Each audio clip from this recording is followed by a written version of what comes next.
Republicans on the House Oversight Committee are digging deeper into President Biden and his family's business practices. Now, this comes as part of a probe into the family's financial dealings ahead of the 2020 election. The committee's chairman, Representative James Comer, released the latest accusations earlier today.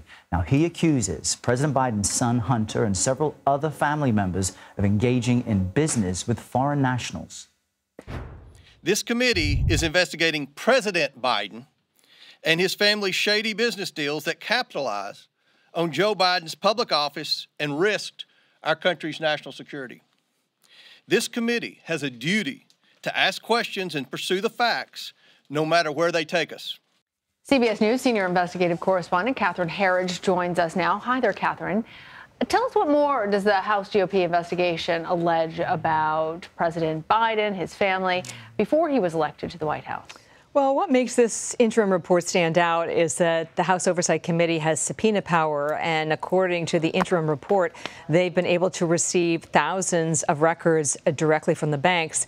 And the central allegation is that there was a years-long scheme through a network of companies to enrich members of the Biden family, in some cases with funds from foreign entities. The Congressman Comer, he also was asked if he could make a direct link with the president, and he said they could really clear the air, if you will, by providing underlying records to show what these bank transaction fees were all about. If these were legitimate payments, and those are legitimate businesses that your family created, then I would assume you have invoices. I would assume that you would have books and business models and things like that to tell us what the businesses actually were. And two final points. Another member of the committee said that they had found, based on the banking records, over 170 suspicious activity reports. These are transactions that are flagged by the banks for further review. Sometimes they can be very concerning and there is action taken by the bank, or they can be innocuous. In this case, we don't know what the final adjudication was of those suspicious activity reports. And the committee says that they will be issuing more subpoenas to expand their investigation of all of these financial transactions. And I guess the key question for viewers, I mean, it's curious, it's concerning, but what was the legal, what law was broken, you wonder? What has been the White House's response to all of this being investigated? Well, one of the White House spokesmen, Ian Sams, was live tweeting during the event, and it came down to a couple of central questions.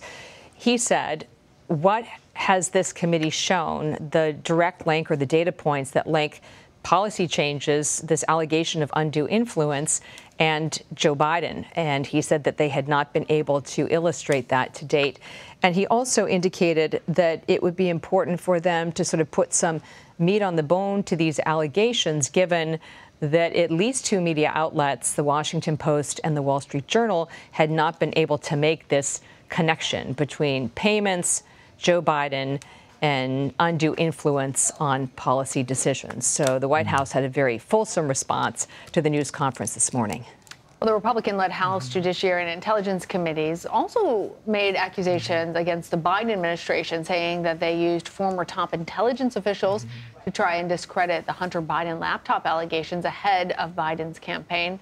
What more are you learning from this report, Catherine? Well, again, this is an interim report, this time from two House committees, both controlled by the GOP, the Judiciary and the Intelligence Committee. And they released the report based on interviews, transcripts with witnesses, and some emails. These were all sort of partials in the report, so we can't review the full transcripts or emails independently. But they make the allegation that this letter from 51 former intelligence officials in October of 2020, saying that the laptop had the earmarks of an information campaign, was really sort of leveraged by the Biden campaign to tamp down any discussion of the contents of Hunter Biden's laptop.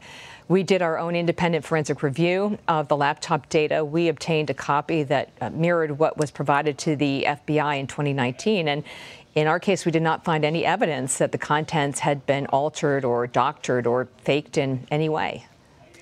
All right, Catherine Herridge, thank you very much. You're welcome.